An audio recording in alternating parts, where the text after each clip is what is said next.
kind of. Lovely. So thank you everyone for joining us today and taking the time this evening to hear our story and celebrate and be a part of the Kids Club Kampala family. I want you to first start by casting your minds back to 2009. To jog your memory, Barack Obama was instated as the US president.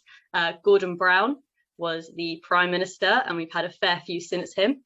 Avatar was released and was the highest earning film in the box office. Kanye West interrupted Taylor Swift's speech at the VMAs, which was a very big deal in my life. And Bitcoin was created. And last but by no means least, Olivia, Corrie and Sam founded Kids Club Kampala. And from what started as one small project, over the last 13 years has grown to support over 300,000 people across 12 different slum communities. And we are here to celebrate that today with Corrie and Olivia. Thanks, Jess. Thank you so much. That was a lovely introduction. And yes, thank you everyone for joining us on this call, and for spending the time this evening to celebrate with us 13 years of Kids Club Kampala, and to celebrate with us all that we have achieved over those last 13 years. And just to say as well that myself, Corrie and Sam, we started this, we had the initial vision for this, but really it could not have got off the ground without all of you, without so many people who have supported us, who have donated, who have fundraised, who volunteered, who prayed for us, who've supported in so many different ways. We would not be where we are today without you. So just want to start by saying a huge thank you. Yeah, thanks everyone. It's really great to see you all here, and anyone who might watch this later as well. 13 years, it's not the normal kind of milestone to celebrate.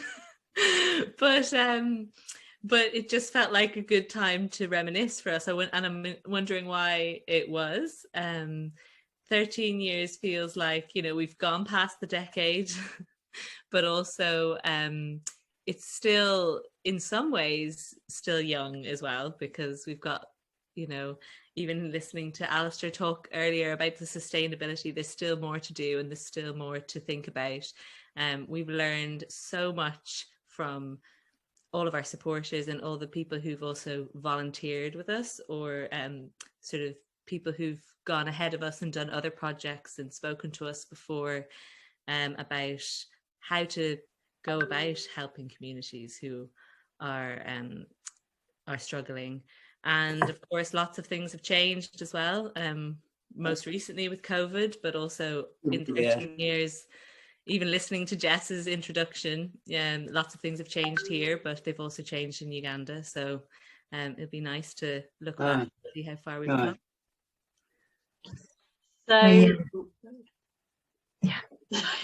So we're going to run through a few questions in a Q&A style, but there'll be an opportunity at the end to ask your own.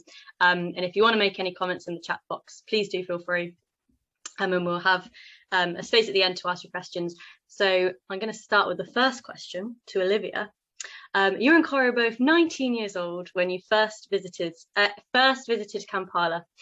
Can you tell us about how the three of you came together and what the inspiration was behind starting Kids Club Kampala? So myself and Corrie, we first met in 2007. So we were actually both 18 when we met and when we first went to Uganda and Kampala. And we founded Kids Club Kampala a year after we first visited. And both of us, we met in Uganda. We hadn't met before. I'm from Birmingham, Corrie's from Dublin. We wouldn't have met otherwise. And obviously Sam is from Kampala. And myself and Corrie and four other people, we were sent on a gap year volunteering programme. So both myself and Corrie separately had decided that once we'd finished school, we didn't want to go to university straight away. We wanted to give up a year to go overseas and to serve the poor.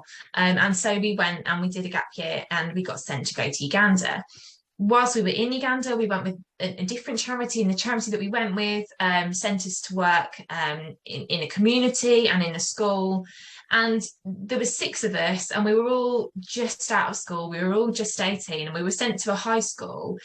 And we were sort of expected to teach lessons and get involved with the secondary school. And really, we had no experience and no qualifications, and we didn't know what we were doing. We had an absolutely brilliant time, but we also couldn't help but think, actually, do you know, in Uganda, school's not free. And for the children who are here at secondary school, that's amazing. But actually, they've had some help to get there. So either they've been supported by another charity or their parents have been able to afford that. And really, we kind of couldn't help but think, surely there's more that could be done here. You know, Uganda is one of the poorest countries in the world. And yes, we're seeing poverty, but maybe we can do more. There's more that we can use our skills and our gifts. We're not teachers. We're not really needed here. What else can we do to help? And we were kind of thinking over this, but didn't really know where to start. And then, you know, we met Sam. Sam was a nephew of the head teacher of the school that we were at, and so he just graduated from school as well. So he's the same age as us. He just finished school, and he was living with his uncle at the school and kind of helping out. And we became firm friends really quickly. And he just became an extra member of our team. So there were 6 of us on a gap year, but with Sam, the 7 of us, we just basically became one whole team. And he came with us wherever we went, really. And Sam, as we got to know him, he just opened up to us and shared his story with us. And I don't have time to tell the whole of Sam's story now. And, you know, it's not my story to tell. And if you haven't heard Sam's story, you know, in his own words, then I encourage you to do that, and maybe we can, you know, have one of these evenings where Sam can do that. But basically, he had a very, very difficult upbringing, and didn't really feel loved as a child. Didn't, you know, grew up in terrible poverty, but really struggled to survive. Amazingly, through lots of miraculous encounters, was able to get through school. But he didn't really have a family that loved him, and he was passed around through different relatives. But despite all of this, Sam's heart and passion was that for other children to not go through what he went through, to know that they are loved, to know that they're cared for, and to have safe people around them, looking after them, meeting their basic needs, but allowing them to be children and having a childhood. And Sam had spent some time growing up in the slums, and he had this real heart and passion to help these children, the poorest of the poor, because also in Uganda, within the slum communities, there's an additional level of poverty because there's a social stigma of living in an urban slum. And that was his real heart. And he just kind of said, why don't you join me? This is my heart. This is my passion. You guys are a bit frustrated because you're here. We were there for 7 months with not a lot to do. And he was like, come and join us. So we did. That's kind of how it happened, really. We went into the slums in Kampala and we started taking in footballs and skipping ropes and sweets, and just meeting the kids and just loving them, and, you know, trying to give them a bit of hope and a bit of joy, and just let them know that they were loved. And that's all it was, really. It wasn't, we didn't have these ideas of creating a charity. We didn't have a name. We were just 18, and we just had this heart and this passion to help. We were inspired by Sam, and we kind of got on board, and it sort of snowballed from there. Definitely snowballed. Yeah. So once you had made the decision to start a charity, what were your next steps, Corrie, in getting that official, starting with funding? So I guess the story that Olivia just told was from before Olivia and I both started university, and before Sam started university. And a year later, or semesters later, we came back to Uganda, and in the meantime, we'd raised a bit of our own money to just send over to Sam to be able to keep running the kids clubs on Saturdays with the children in 2 different slums, and to be able to provide them with little things like some clothes, but we weren't really able to support them a lot. It was really just play equipment and things like that. So when we went back to visit, we sat down with Sam, and that's when we really made the decision to kind of turn this into some kind of charity. And actually what we had done was we'd gone around, and Sam had as well, to different charities in Kampala to see if they would support the project that we were doing, and also in particular try and help the children find education, because that was the big thing that we noticed that they were missing out on. So these kids had no organized touch points with any services throughout the week, and Saturday was the only time that they would come together in a group with Kids Club volunteers, Sam and some friends from his local church, and the only time they really did anything organized. So actually it was really challenging at the beginning because they didn't really know how to like do a group game or anything like that, because they were just really used to running around with no supervision in the slums. And we knew that education was probably something that was one of the most important things. But none of the other charities that were already established in Uganda, and if anyone here has been to Uganda, there are charities coming out of your ears. There's so many NGOs and all doing really great things, but often quite specific or in specific locations. And at that time anyway, there was really very little or no NGO presence in slum areas, because slums were seen as so unstable or, you know, movable, or people would move around, or slums could get moved on by the government, or they were just seen as places that charities couldn't have a stable impact. So we didn't get any help there, because so originally our plan was not to start a charity, but we really thought we'd made these connections with these families and these kids, and we needed to help them. So Sam set about doing the registration of everything in Uganda, and Olivia and I went home from that trip back to university to start fundraising and eventually registering in the UK. Really, we just started fundraising in the UK from all of our friends, and many of you may have joined us at that time, or maybe it was a little bit later. So it really started off small, just trying to find some funds to send some children to school and give them school supplies, mosquito nets, things like that.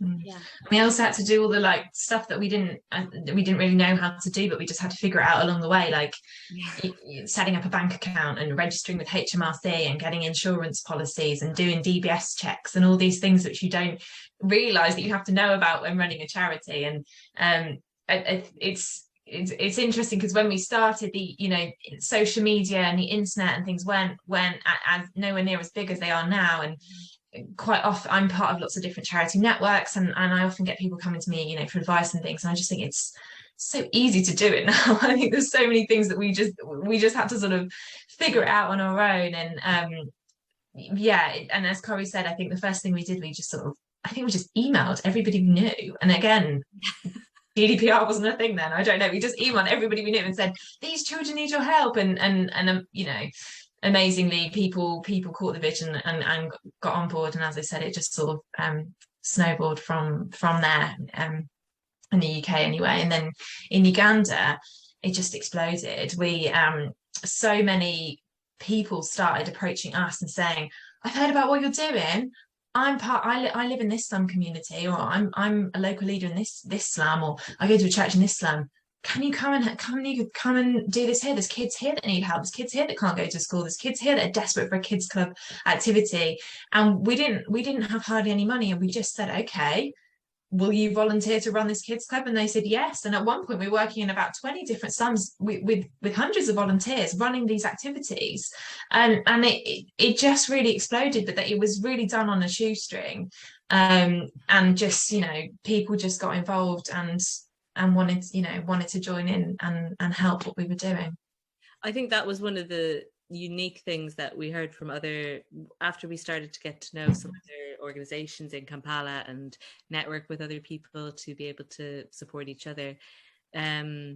The amount of local volunteers that we had from the beginning, and still do have, was quite unique, I think, because we were doing something that people in Uganda, particularly, I guess maybe people who really did want their own communities to change, and they wanted to do something for their own communities. They already had wanted to do something like that, and we were just helping them do what they already wanted to do. And each kids club was sort of run, by them. And they, if you went to one kids club they do these games, and in another one they do other games, because it was their thing. And I think that was quite unique, because people used to come up to us and go, how did you recruit volunteers? And Sam was just so good at being able to recruit volunteers to come and help him, and find places to really help the kids. Yeah, definitely. I think it's a testament to you three being able to rally that many people around your mission and your message. So well done. So now it's been 13 years. And there are now 4 project areas: educating, feeding, protecting, and skilling. And they work together to strengthen families and help them fight poverty. And I just want to run a few numbers by you, talking about the achievements over the last 13 years. We've distributed 45 million meals. Yes, 45 million. Provided free education to 1,000 children. 838 people have been trained with vocational skills. 70 children reunited with loving families. 125 rescued from abandonment, which is all absolutely incredible. But we know it's just not about the numbers. And I've asked Olivia and Corrie to pick out just a few stories of their time, which is probably very difficult to do. So Olivia's going to start with Beth's story. So thanks, Jess. And just to say as well that myself and Corrie have actually been really enjoying preparing for this. We've had a proper trip down memory lane, looking at old photos and reminiscing over stories. And I'm aware that, you know, we've only got an hour this evening, but honestly, I can talk about this for days. So I'll try and keep this brief. But yeah, it was really hard trying to pick out, you know, just 1 or 2 stories or 1 or 2 highlights of the last 13 years, because so much has happened, and we've worked with so many children, and so many of the stories are personal to us as well. But one story that I wanted to share, which I may have shared with some of you before, but when we were on our gap year, living at this high school, there was a family who were also living on the high school, who had some teachers, and we got to know the other people living there quite well. And one of these families, there was a girl living with them who at the time was 8 years old, and she was living with them and sort of working as a maid in their home. She wasn't paid. She was a relative from a distant village, so she didn't speak the language of Kampala, so she couldn't really communicate with her peers. And I mean, we had very, very basic Uganda, but we couldn't really communicate with her either. And she was 8 years old, and she spent most of her day cooking, cleaning, looking after the young children in the home, and she didn't have a childhood. And but we made very good friends with her. She was our neighbour, and whenever we had spare time, which, as I said earlier, was a fair amount, we'd kind of just hang out with her, and I'd take the little kids off her so she could get a break and that kind of thing. And we just became good friends. And one day she kind of, a few months after she came to me and she said, oh, I'm leaving. And what was nice as well is sort of in the evenings she would then come to our little house, and we would sort of teach her really basic English. And so she kind of was able to communicate a little bit and said, oh, I'm leaving, I'm going back to the village, they can't afford to keep me here anymore. And I said, well, what do you want to do? And she said, well, I want to go to school. That's what I want to do. I want to go to school, you know. And she learned some like basic English just from hanging out with us in the evenings. And in that moment, my heart really just broke. And I remember like praying and just, you know, praying in my head to God and just saying, it's so unfair. This girl's 8 years old. Like, she wants to go to school. Like, you know, why can't someone help her? And then I just really felt like, oh, well, maybe I could help her. But at the time I was 18, I was on my gap year. I'd had to, like, you know, use all of my very little savings from my Saturday job to pay to go on my gap year. But I just felt like, I want to help her, and education is so important, and amazingly was able to make that happen. And spoke to some good Ugandan friends and Sam and various people, and they helped, and we took her to school. And I remember it was really exciting because packed her bags and we got a little motorbike and we went down the road and we took her to school, and that was just incredible. And this was before Kids Club Kampala was officially founded. I said this was sort of 2 years before we officially became a charity. And then in, I think it was 2010, we officially launched our school sponsorship program, where, as Corrie said, we were hearing from the communities that the overwhelming need of children and families was to go to school, and that families really wanted an education. And it is through those Saturday Kids Clubs that we were getting to build relationships with people and being able to understand what their needs were. And the one of the biggest needs at the time was education. And we launched our school sponsorship program in 2010, and that kind of coincided with the school she was at had some challenges, and so we moved her over to the official Kids Kampala sponsorship program. And it's been really amazing that I've been able to watch her grow up through that. And she started school when she was 8, so she was in classes with 4-year-olds, which is tricky, but she's really, really resilient and amazing. And she finished high school just before COVID. She finished high school, and then she's been doing a diploma in textiles and fashion, and she was just about to graduate, and then COVID happened, so she's almost about to graduate from that. But it's just amazing, it's just one story, and obviously for me that's a real personal story, but just to show like the value of education. And I don't know what would have happened to her if she hadn't gone to school. She probably would have gone back to the village and maybe would have ended up being a maid for someone else, or worse. We hear stories of children on the Owafe project in particular every day, that heartbreaking things that happen to children, and it's just amazing. And whenever I go back to Uganda, I try and make sure I visit her, and we've just become really good friends, and I've got to know her family. And what's lovely as well is, a few years ago, I actually I was able to travel to her village, which is really, really far away. It's kind of, as they say in Uganda, very deep in the village. And she's got 14 siblings, and she's the oldest. And they're living in complete poverty. But what's been really exciting is she has been able to support some of her other siblings to go to school now through working on these school holidays and things like that.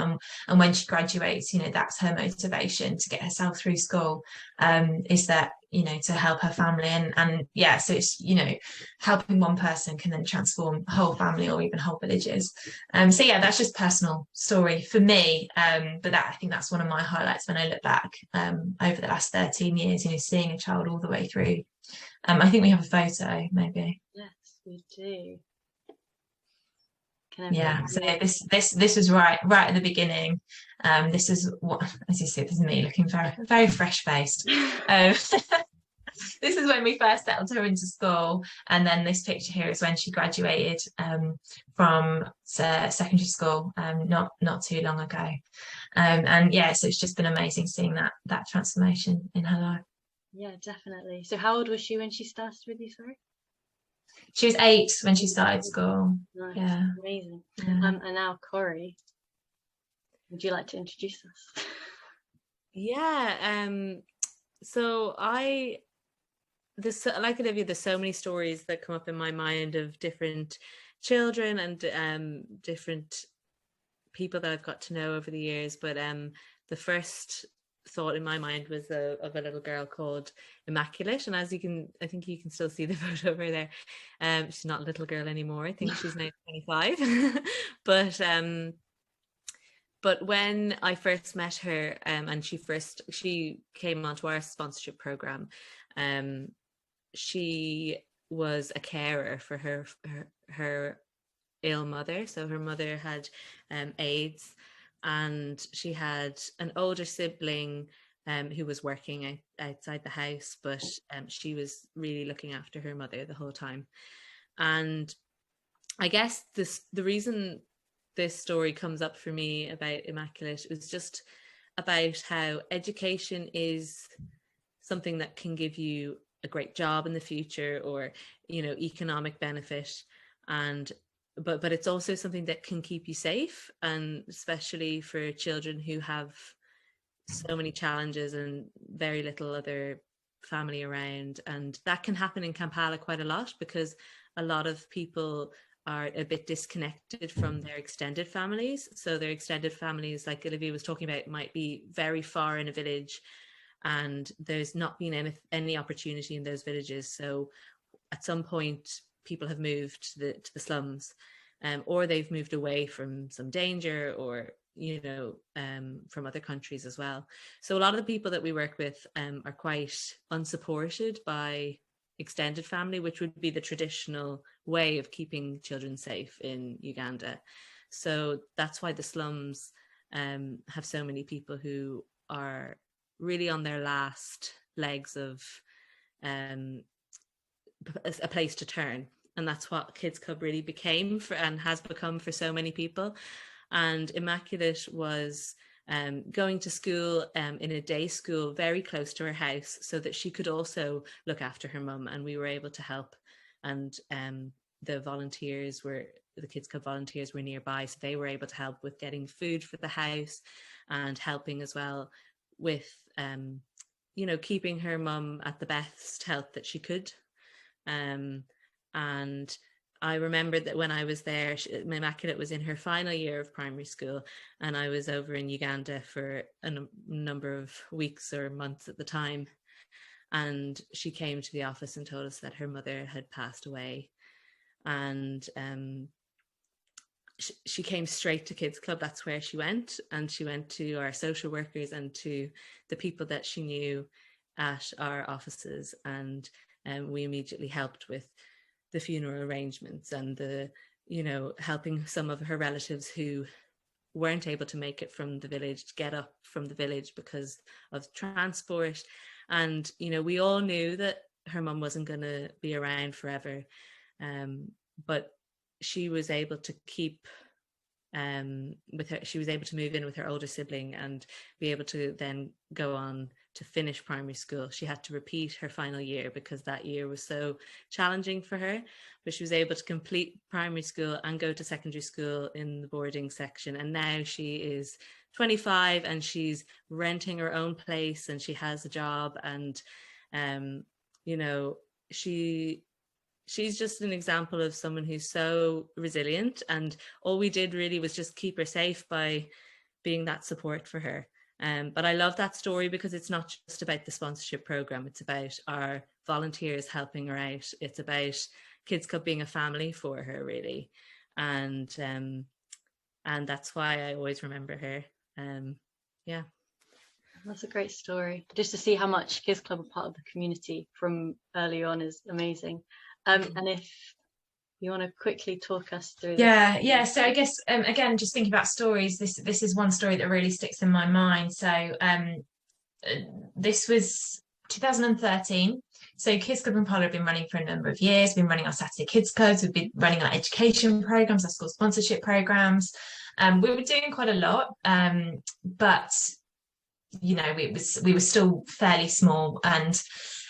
And one day there was a family, a brother and sister, as you can see in the picture. There's this family. We knew them quite well. They lived in one of the slums that we worked in. They came along to our Saturday Kids Clubs on Saturdays, and they were known to our social workers. And one day they came along to our volunteers and they said, "We don't know where our dad's gone." And it turns out that the dad had left maybe a week earlier and had not come back. And these two children had been living alone in a house, trying to fend for themselves. And then the landlord came knocking and they couldn't pay their rent, and they suddenly became homeless and they didn't know what had happened to their dad. And again, as Corrie said, like with Immaculate, their first place they thought to turn to was Kids Club Kampala. We're not just an organisation that provides a fun Saturday activity. We are family, and we are that safe space and that support. So they came to us and they said, "We need your help."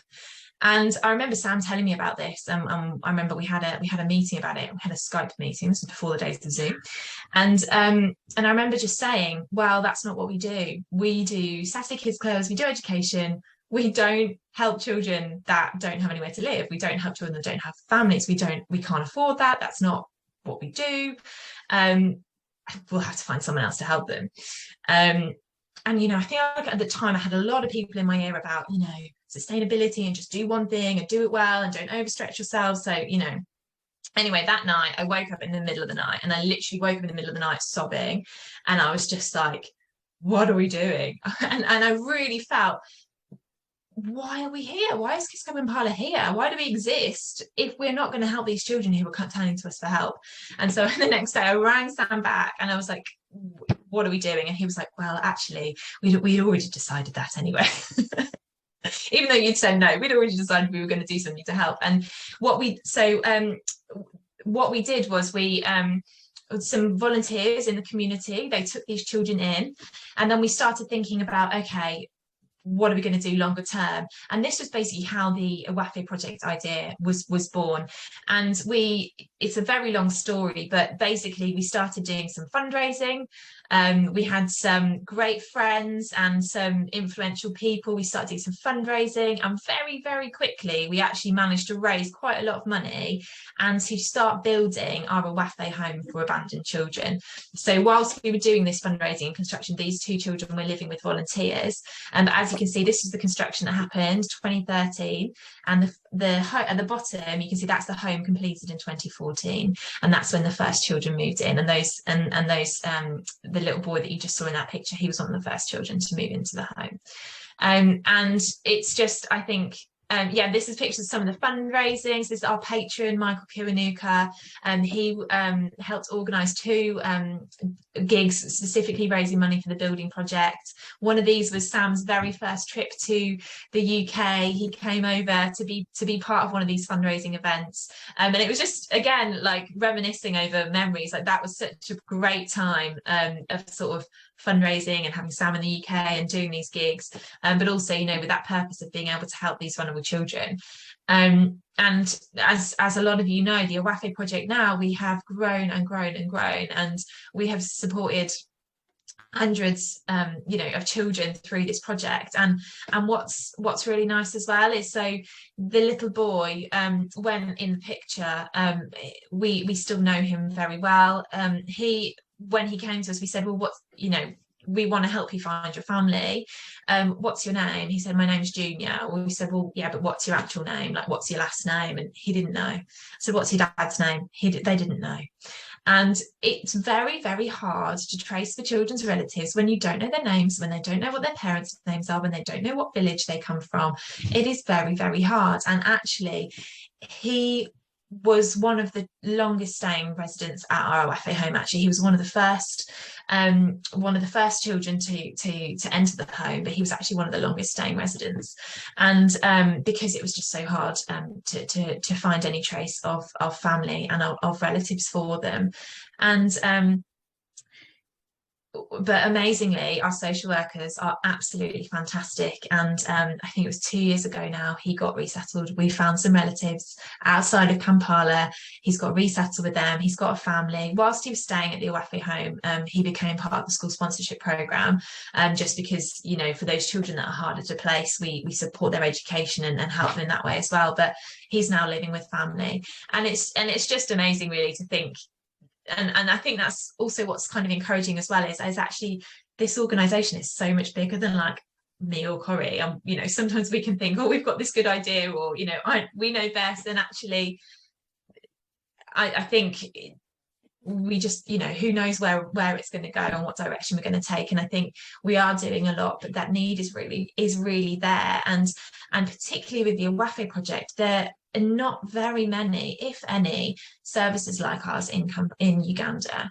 And at the moment, there's a huge demand for our work, particularly Awafe. To be honest, the demand for this is quite overwhelming. The number of children we're getting referred to us almost daily is pretty overwhelming. But it's a testament to the amazing work that our team in Uganda are doing, and the real need for this specific service. Corrie, did you want to just share a particular story from Awafe as well? Yeah, definitely. I guess there's so many stories, but as Olivia said, the Awafe project, from the very beginning, we wanted, and we were very cautious maybe about how this project might be run. So we did a lot of work, like getting in touch with other networks and other people doing similar projects. And as Olivia said, there's not many, because a lot of the model of looking after children in Uganda has historically been orphanage care, where you focus on just providing a house and a place, but you don't hire social workers, and you don't try and find children's families. And for us and for Sam as well, it was just not an option to do anything like that. Part of Sam's story is that when he was passed around to different relatives, nobody really explained to him what was happening. People didn't ask him questions and say, you know, where would you like to be and who do you miss, or, you know, where do you feel safe?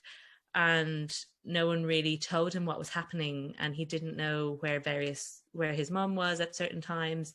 And that was so important to him and to us, that we would make sure that as much as possible we were going to find out what happened to these children, what's their story, and how can we find them safe relatives if possible. Or what we've now branched into is foster homes as well, and foster homes in the community with loving Ugandan families. So one of there's so many different areas that children can be referred to us, but one of them which we now work with a lot is children who come into our care because a parent or parents are unwell psychiatrically. So their parent might have had a mental health crisis.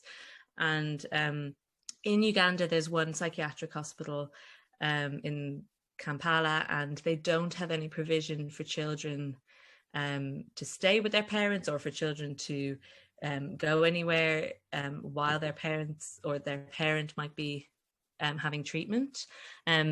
Since we began this work, they actually do have a very small, like, mother and baby section, but for children over the age of 2 or 3, they don't have anything. So this was a lovely story that I remember because I was there during the time, and it was our first child that we'd taken in from this hospital.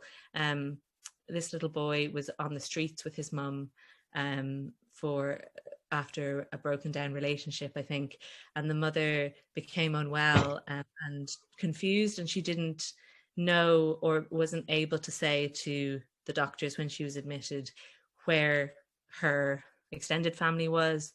They didn't have any information about this child other than his first name, James, and they called Club Kampala. So we now work closely with the psychiatric hospital, and we often have referrals from there. But this was one of our first children that we took from there. And amazingly, over a few weeks, I think his mother got a little bit better and was able to give a few details, and we were able to find his mother's brother, so his uncle, who was living in Kampala and actually had quite a successful clothes business and had a son a similar age.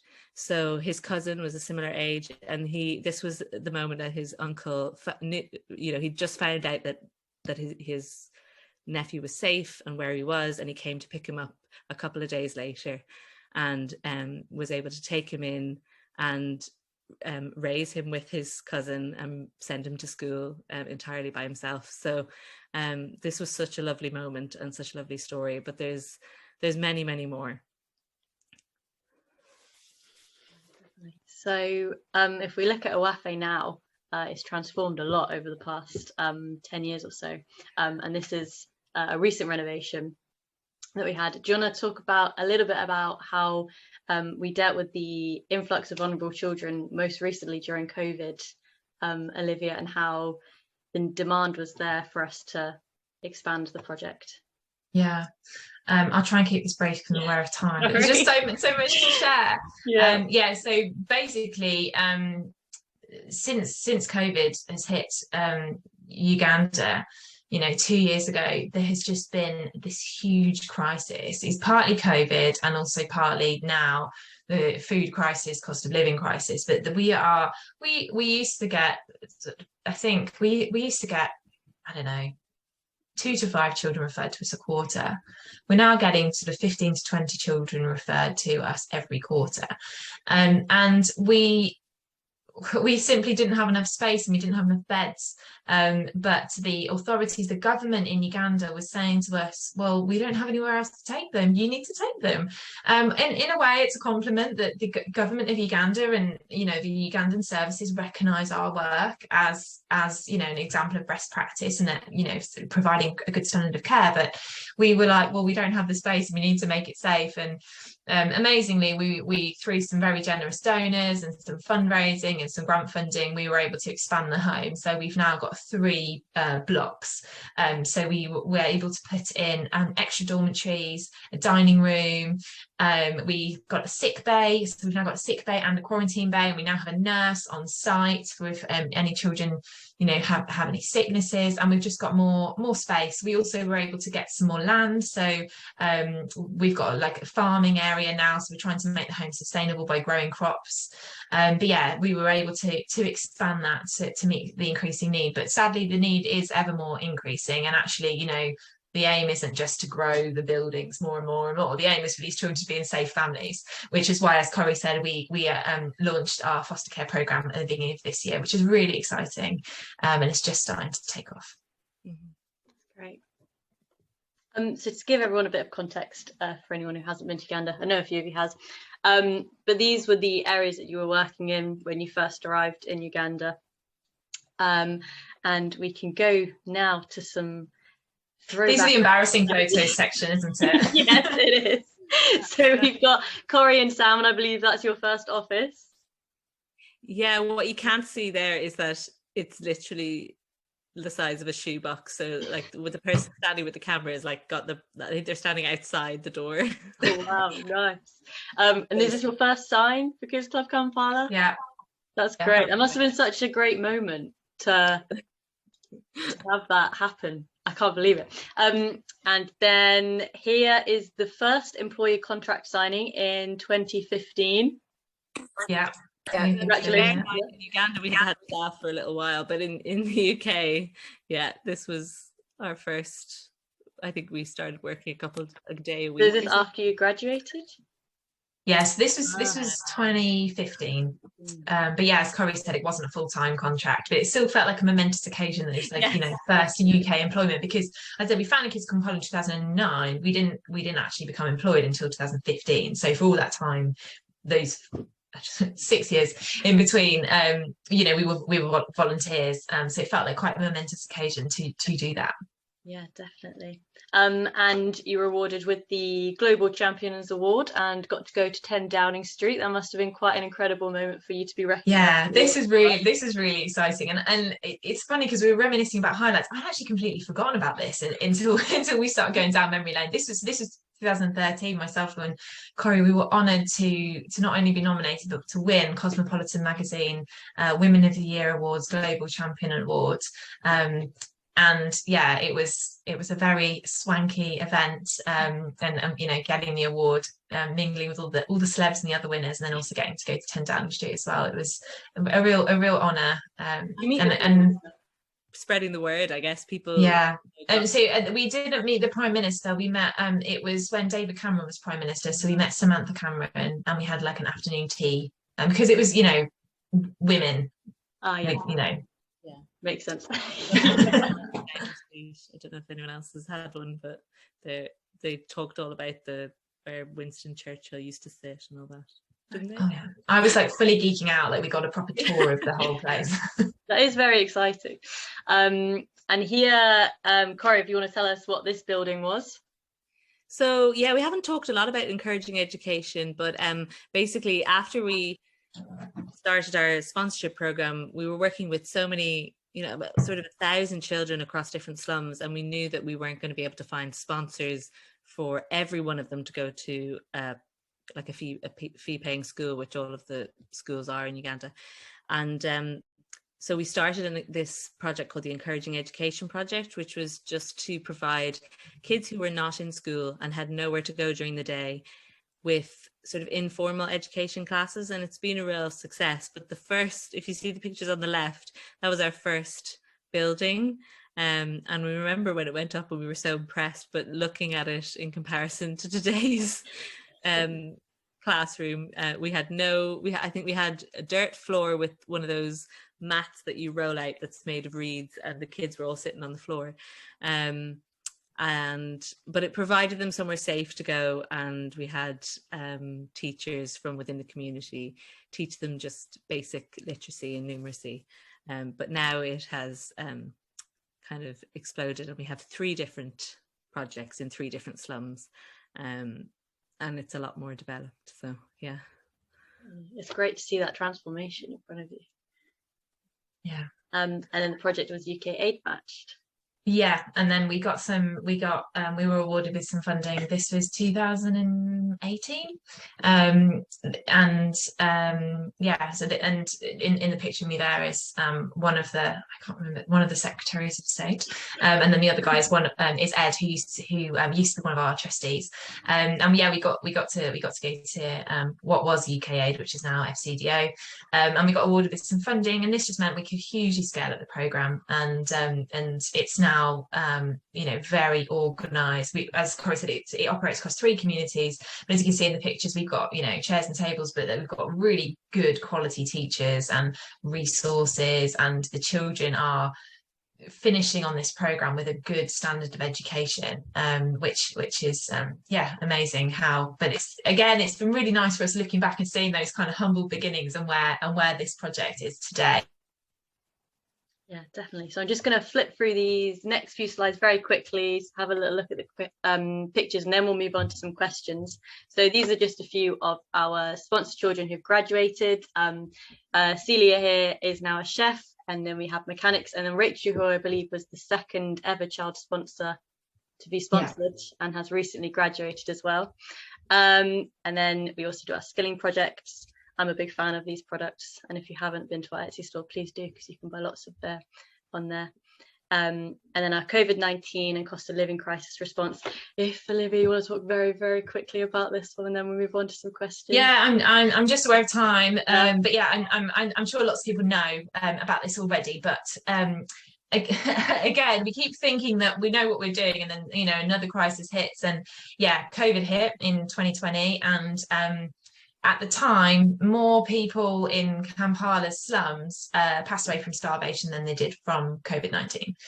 And we were asked by local leaders and by the government of Uganda to respond. And that, again, was a real honour, because not very many organisations were able to operate during that time. There was a national lockdown. Organisations had to get permits to work, and we were being asked to continue our work, and we were granted permits to continue doing what we were doing, and we quickly converted our encouraging education classrooms, because obviously we couldn't bring groups of children together to learn because of the COVID restrictions. We converted them into food banks, and we have been distributing food to families and literally keeping them alive throughout the COVID crisis. We were asked by the government and local leaders to expand that into another community during COVID, which we did. And then we thought that they would wrap up at the end of 2020. But unfortunately, there's the global cost of living crisis and the particularly East African food crisis, the drought on top of that. These food banks are still needed. And incredibly, it's something like 27 million meals have been given out through this programme in the last 2 years already. Which has just been incredible. But yeah, really, really needed. But again, I think it just kind of shows, I guess, maybe a theme that's kind of keeps coming up is sort of the resilience of the communities, but also the adaptability of our work. And Sam and the team in Uganda are just so amazing at kind of saying, okay, we're not fazed by this, we can get through this, let's do it a different way, and being able to adapt and responding to needs and listening to communities as well. And just to add to that as well is just that thankfully before quite near the end or during last year, we were able to reopen our skilling projects, which was really important, because that so many people lost their jobs that were casual labor, and that is why the food banks were so necessary. So amazingly, we've been able to increase the amount of spaces we have on our tailoring project, and we've recently just expanded our carpentry project as well, which is launching with a new cohort soon. So just to support that, I guess we were also helping some of these people to have a new career or a new skill, so that even when some of the kind of casual jobs that they were doing have fallen away, or maybe they haven't picked back up after the COVID crisis, that they'll be able to have some, a good income. Yeah, definitely. And speaking about how we've been able to support and community sustainably, we have some of our supporters here. What would you like to say to them, Corrie? Well, yeah, we just want to say like a massive thank you to everyone who has supported us along the way from the very beginning, when maybe people came along and supported our vision rather than what we were actually already doing, to people who came and joined along the way and have been supporting us. And particularly, you know, obviously financially, we just thank you so much for anything you've given us to be able to do this work. But also just like emotionally and spiritually, and with, you know, your advice or thoughts or even questions. You know, when someone asks a question that we haven't thought about, or, you know, that Sam hasn't thought about, or the team over there, it gets us thinking about what we need to do or what we need to learn. And yeah, I think just having people along the ride with us has been, well, it hasn't been lonely, so that's been really nice. At the beginning, I think the three of us had felt a little bit lonely within our own communities when you start something new, but it certainly quite soon after didn't feel that way. So thank you so much. Yeah. And I guess I just want to add my thanks to Corrie's as well. You know, as I said earlier, we would not be where we are today without the support and generosity of you know, hundreds and thousands of people. And for those of you that have taken the time to join us tonight, yeah, thank you so much. Just to say as well, you know, we've grown a lot in Uganda. We've now got a staff team of about 40 people, and in the UK there's currently 6 of us, but hopefully soon to be a few more as we're recruiting at the moment. But you know, just huge thank you to Jess, our fundraising manager, for this event tonight as well. But you know, there's so many people who have done things and got involved in different ways, and literally every little really does help. You know, people who've just donated £1, or someone who's, you know, volunteered or done a fundraiser or whatever it may be, it has really made a difference. And I guess if there was kind of one thing that I was going to ask if you can continue to help us with, is we would just love for you to help us to grow our family. We would love you to help us spread the word. We would love to tell our story to more people. You know, we're going to be this is being recorded and will be sent out, but you know, could you share it with some friends? Are you part of a church or a Rotary or a community group that you would share and, you know, invite us along to speak and to share our story? Are you part of a company that has a charitable giving scheme and that you can invite us to come and speak to some of your employees?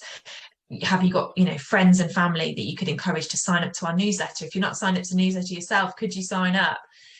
Could you follow us on social media? I think we, as Corrie said, like, it's not just about financial, but it's also that emotional and spiritual support, and really just having people as part of our family and part of our team. So I guess my challenge to you would be, could you help us to spread the word and reach more people, and yeah, help us tell our story more. You know, if maybe, I don't know, if all of you wanted to share this with a friend, we could do another event like this, you know, where everyone brings a friend and we tell more people about what we're doing. But you know, we've got such a legacy now, and that's not just because of myself, Corrie and Sam, that's because of all of us working together. So yeah, just a huge thank you. Yeah, I've popped the sign up link in the little chat box there. Please do share with your friends and family. If you want us to send you any materials, we've got lots of annual reports, posters and things that can help you spread the word, and you can email me at any time once I put it in there. Yeah, because we love to share the story, and it's such a great story. I've just been a listener of the story and been a part of it for a short while, but it is incredible what has been achieved over the last 13 years of Kids Club Kampala. We now have time for a few questions, if anyone would like to kick us off.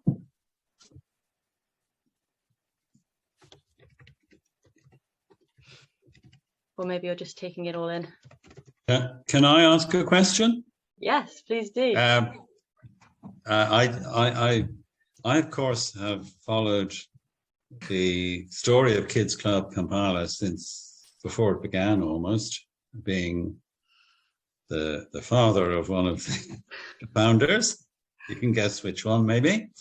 And I don't think I've understood until this Zoom session how organically it has grown and what a successful model in a way this charity has adopted. In other words, it doesn't have rigid strategic planning, board meetings, etc., which, but it responds to needs, and it's okay. It's quite small. It has been small, but how many million meals have you provided for a small charity? How many? 45. Yeah, I mean, I haven't been myself to Uganda since 2013, maybe, no, yeah, a long time. And the UAFI building didn't exist, and now look at it. And you have challenges ahead, and I just hope that you maintain this flexible ability to adapt to the new environment, and the environment for the charity in Uganda is changing all the time and more rapidly. That's really all I want to say. I think if you maintain that, obviously you have to grow and you have to become more complex, but somehow or other to maintain that flexibility and your ability to adapt in an organic way. So thank you for this evening. I've really enjoyed it as well. Thank you so much, John. That's really, really kind of you to say. Thank you. Thank you for that. That was very nice to hear. Yeah. Are there any other questions? Sharon, you've just been to Uganda, right? Or are you still there now? Sorry to make you talk. Just spotted you there in the corner. Yeah, I came back on Friday after 2.5 weeks over there. Great.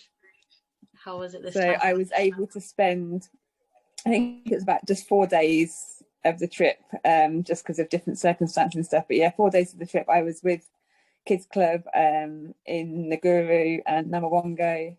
So it's really good to see how things are changing. I was able to do some training with the early years teachers and things. So yeah, it was really good to be back after 3 years gap. Yeah, 3 years today since I was there. So amazing. Thank you so much for taking your time to do that. Hello, always. Yeah, planning the next one. So yeah. Already.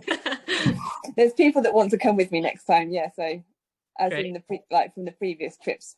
Yeah. Yeah, because Sharon, there was a team from your church was supposed to be going out. Was it April 2020 we were meant to be going? And then obviously those plans got June scuppered. 2020 I was meant to be taking 2 friends from church with us, so one of them's definitely planning to be with me on the next trip. So amazing.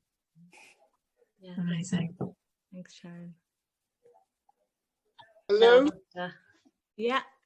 it's Alistair, right? Hello. Yes, look, I really enjoyed this historical sort of session in many ways, because one is always rather amazed how a charity can actually get off the ground and then exist and expand, and as I think Steve rightly said, be very flexible as to how to react to the environment in which they are operating. So that's I think very commendable indeed. My query really relates to the interface that charities in Uganda have with the government, and whether in fact there is some are there social services with whom you can connect and with whom you can develop partnerships, or is that a dream too far to think about? And similarly, I mean, when we're talking about partnerships, particularly when it comes to income generating activities, is there somebody else that you might consider partnering with in order to develop certain skills? I mean, Corrie talked about the sewing and textile industry. Well, of course, that leads on to the very important area in textiles, fashion. And of course, African fashion cloths are becoming extremely interesting ingredient in people's wardrobes now. So, I mean, it may well be that some link up with an income generating activity, a sort of partnership might be something worthwhile to consider. Yeah. That's a great question, thank you. Just to answer the first part of your question, to start, so in Uganda, there are no social services as we would know them in the UK. There are no government employed social workers or government social work departments. There is the police, and there are local community leaders, and there are district probation officers who are responsible for looking after children. And there are not many people employed in these positions, and there are very many people in Uganda. With the Awafe project at the moment, 80 to 90% of the children that come to the Awafe project are referred to us from the Ugandan police.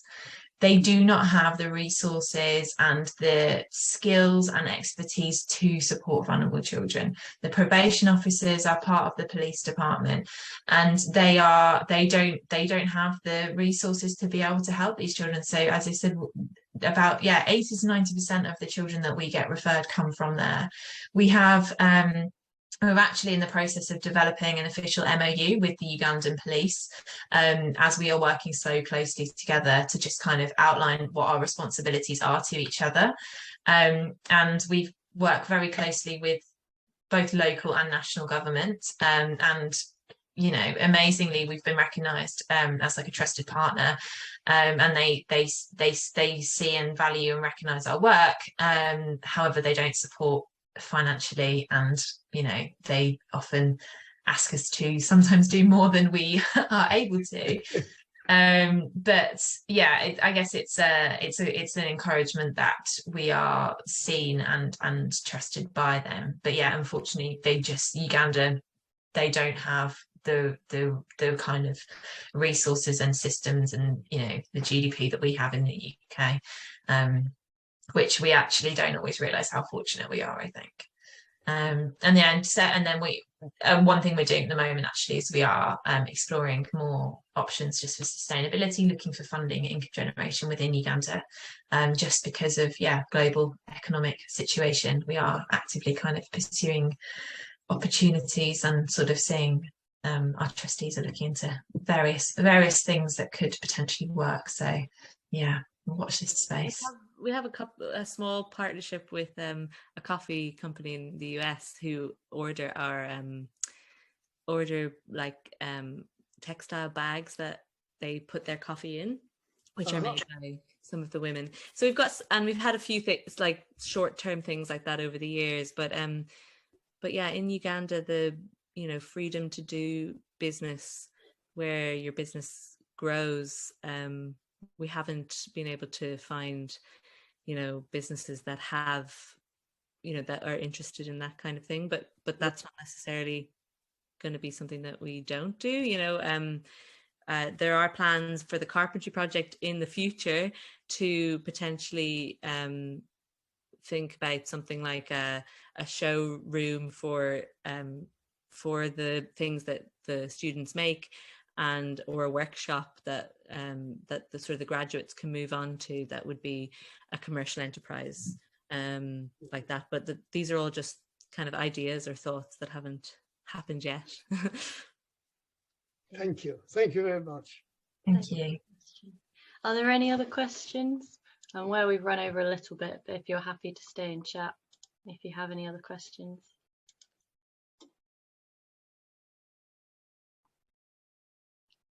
No? Okay, I think that might be it. Thank you so much for joining us today, and thank you very much, Olivia and Corrie. If you want to have some final words before we say goodbye.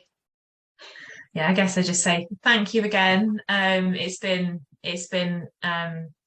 great to have so many of you join us, and yeah, it's been really nice, I think, to share our story, and maybe we should do more of this. I don't know, maybe you could give us some feedback as to what kind of what you would like to see from these kind of events in the future. But yeah, thank you for joining us, and again, thank you for your support. It really does mean such a lot. And hopefully, you know, from this evening, you've kind of heard a bit more about how your support makes such a difference, and how, you know, just a little amount can go such a long way. And as I said, just to encourage you, if you are able to share what we do with others, that will make a huge difference as well. And yeah, please do continue to keep in touch. I know Jess has put her email in the chat, but please do get in touch. We sometimes people just email us and just say well done, and that means a huge amount. So thank you. Thank you for spending your evening with us. Over to you, Corrie. Yeah, it's been really nice. It's been a while since I've thought back over this many years, and it'd be nice to also in the future maybe look into the future as well. But this has been a lovely looking back at the past. So thanks for coming along with us on this journey. And thank you, Jess, for just asking us the questions and getting it all ready. And thank you. Thank you very much. Lovely to see everyone. Have a wonderful evening. And good night. It is night time now, yeah. Yes. Good night. Thank you. Bye. Thank you. Great. Asante.